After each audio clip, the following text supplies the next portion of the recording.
Hi, it's Lorna. Welcome back. And today we're going to be learning about alcohol ink. So alcohol ink is just a type of ink that is alcohol soluble, which is why it's called alcohol ink. The alcohol that I'm going to be using today is 91% isopropyl alcohol. You just want to make sure that it is over 90%, otherwise the alcohol will have a difficult time moving the pigment around the paper. The alcohol inks themselves are pure pigment mixed with ethanol and propanol and isopropanol and glycol ethers, which just means they have a whole bunch of different types of alcohol in them. The alcohol blending solution has those same types of alcohols in them. So essentially, the alcohol blending solution is just a clear alcohol ink. Alcohol ink will move other alcohol inks around, and that's because they have the alcohol in them, which will push the other inks around. The alcohol blending solution, for whatever reason, even though it's the same ingredients, the same types of alcohol that are in the inks, I find that it tends to make the substrate a little bit sticky. So I tend to just use isopropyl alcohol, and isopropyl alcohol is also about a fifth of the cost, so that's also great. So the colors I'm using today are going to be Wild Plum, Stream, and Butterscotch. But they come in a variety of colors and brands, and the ones I'm using are Tim Holtz brand. They're the ones that I prefer, but I have used Pinata inks, and I've used Hobby Lobby's brand, and they are just as good. The Pinata ones, the color range is great, but they don't have as many tertiary colors as Tim Holtz does. I also have here some mixatives, and I'll be talking about the different types of substrates that we're going to be using. If you are not a fan of color mixing, you might want to pick out colors that you're more comfortable with using straight out of the tube. The colors that I've chosen, the Wild Plum, Butterscotch, and the Stream, is it Stream? Yes, Stream, are the closest that I've found to a good primary color that they sell in a pack. So Tim Holtz sells packs of 3 usually. Sometimes it's called Adirondack, depending on where you are. But the 3-pack that is the closest to primary colors is this one. And I'm not sure what the actual name of it is, but it has Stream, Butterscotch, and Wild Plum in it. So if you search for those colors, usually that kit will come up. The Wild Plum is more of a magenta, but it makes a really nice orange, and it also makes a really great purple when mixed with the blue. So I highly recommend this one for beginners. If you're not sure what colors to get, this one will give you all the colors of the rainbow, which you'll see. So I have a alcohol pen. I'm not going to use it for this tutorial, but it's just something I wanted to show you that's kind of cool. I have a paintbrush. I usually dedicate a paintbrush just to alcohol ink. It doesn't need to be special. The little bottle here is just a dropper, and it has isopropyl alcohol in it. And the number one tool that I use is typically a straw. So I recommend having a straw, whether it be a disposable one or a reusable one.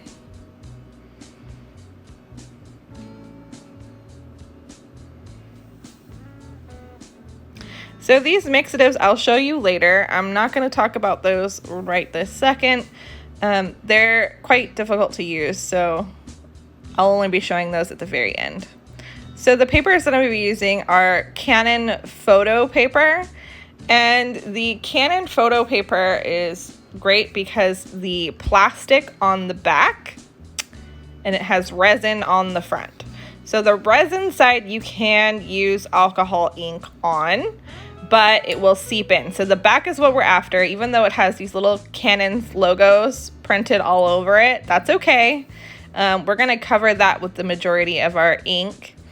And I've found that if I use enough isopropyl alcohol on them, I can actually just rub them out.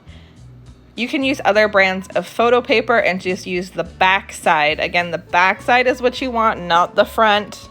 I know it makes sense that ink goes into the paper, but if you think about a printer, the front side that you print on with the resin is meant to suck in ink. So if that's the desired look that you want with your alcohol ink, is you want it to seep in, use the front by all means. But if you want to use the back, it'll make it a smoother transition from the plastic. So Yupo paper or Yupo paper, I have translucent and medium, and you just want to get the type that's meant for what you're doing. If you're using heat, you want to get a thicker Yupo paper. These little plastic chips here, they're just hard plastic. They sell them as canvases for alcohol ink, but I don't know. They're not really canvas. They're just pieces of plastic. But they're pretty cool. So you want to make sure that the paper meets your needs, right? So the translucent is cool because you can hang it in a window, and it's kind of clear, and it's just as thick as the medium weight. It just has, it's not as opaque. The medium Yupo paper I find is great for everything, including using with a hair dryer if the hair dryer is on a low heat setting. If you use any higher heat than a hair dryer, you definitely want to get heavyweight Yupo paper. So these little chips, I think they're for like making magnets and nameplates and things like that for crafting and gifts. They were on sale, so I got them, so we're going to try them out today. I do have some larger ones that they do sell that I experimented with here. This is just a little flower. I have some of that gold mixatif in there. But they sell them in a bunch of different shapes, from triangles to squares. I think it might be cool to do a tiled effect with them, which is why I got them. They came in a pack with the hearts and these little nameplate kind of ones, but I don't think I'll be using those that much.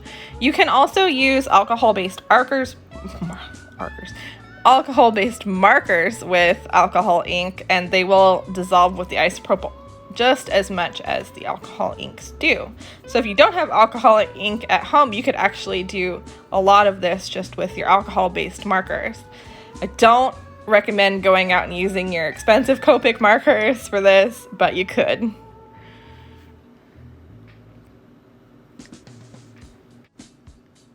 So I have my photo paper laid out on my cookie sheet. I'm just using a cookie sheet from the dollar store, nothing special. I'm just gonna lay out a few drops of color. And I'm gonna do this for all three types of paper. So I'm gonna go from the Canon to the translucent to the medium.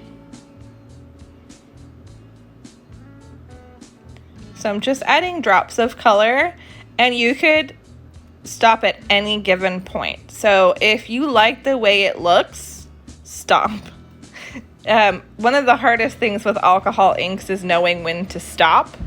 And a few times in this video, I get something that I really like, and then I'm like, I'm just a little bit more, and I keep going, and I'm like, no, I don't like it as much, right? So because of the nature of the material that we're using, it's a very difficult medium to control. If you were to put on the ink instead of just right out of the tube and using it like a palette with a paintbrush, I'll show you that later, where you put it on the pan and then you just dip your brush into it and applicate, and you can get a little bit more control in that way. But I really like the unpredictable movement of the alcohol ink, so I tend to do it just out of the tube. So I have my handy dandy straw, and I'm just gonna blow around. So there's two different types of blowing with the straw. So you wanna, I just knocked over my alcohol. That's okay, we're gonna keep going. So you just need to blow lightly if you're wanting some softer, rounder effects with blending, or if you want a sharp line, you want to blow hard. So the softer you blow, the softer your lines and blending will be. The harder you blow, the further the ink will travel. And I do a method where I kind of chase the ink while I'm blowing so that it kind of moves around the paper, and you'll see that. So I just cleaned my cookie sheet with isopropyl alcohol and a paper towel, and it's good to go for the next one.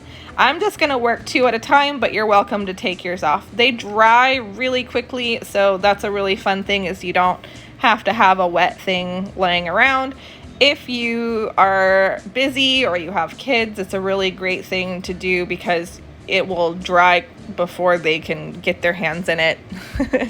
So I highly recommend this if you don't have a lot of time, because these can go really quick. You can just have it set up wherever you want, and then it takes maybe 5 minutes. You can experiment a little bit, get some art into your busy day. It can be a really fun, relaxing thing to do. So if I'm just dropping on ink and I'm working wet, so I'm not letting that alcohol really dry, at the end on my medium weight Yupo paper, I'm going to show you a little bit of how to do it with alcohol and ink and not just the ink, so that you can get a lighter, because I'm building up a lot of pigment here, which is what I want. But if you wanted a lighter, wispier look, I'll show you how to do that. I'll do an all blue one with alcohol and the ink, and I'll add a little bit of the mixative in there too. So I'm just going back and forth, and for my center I am adding a little bit of an orangey pink, so I'm adding a little bit of yellow and some of this wild plum. And I'm going for like a flower, right? So I have my petals all blown out. Kind of reminds me of a little bit of a dahlia with some maybe wispies. It could be carnation, those types of flowers. So I'm just going to do a few flowers here, and then I'm going to show you how to paint using your cookie sheet as a palette. If you don't have a cookie sheet, that's fine. You can line something with aluminum foil. You can do this right on some newspaper, but you want to make sure that you're protecting your work surface. You can put down some plastic. I've used trash bags that we cut up and put those over a table, and that worked quite nicely because you can just toss that when we're done. So I'm going to be doing these methods for all of the rest of the substrates. Again, I did Canon first, then I'm doing the translucent, then I'm doing the medium. So if you are curious about what papers I'm using, that's the order that I'm doing it in: Canon, translucent, and then medium. So I'm going to let you guys go ahead and watch this. Oh, and then I'm going to do the little chips at the very end using some of the mixatives. So I hope you enjoyed this video. Continue watching all the way to the end to see how the other papers work. If you like this video and you would like to see more, please like and subscribe and hit that notification bell so that you can be notified of when we have new videos up. Thanks for watching. I hope you enjoy.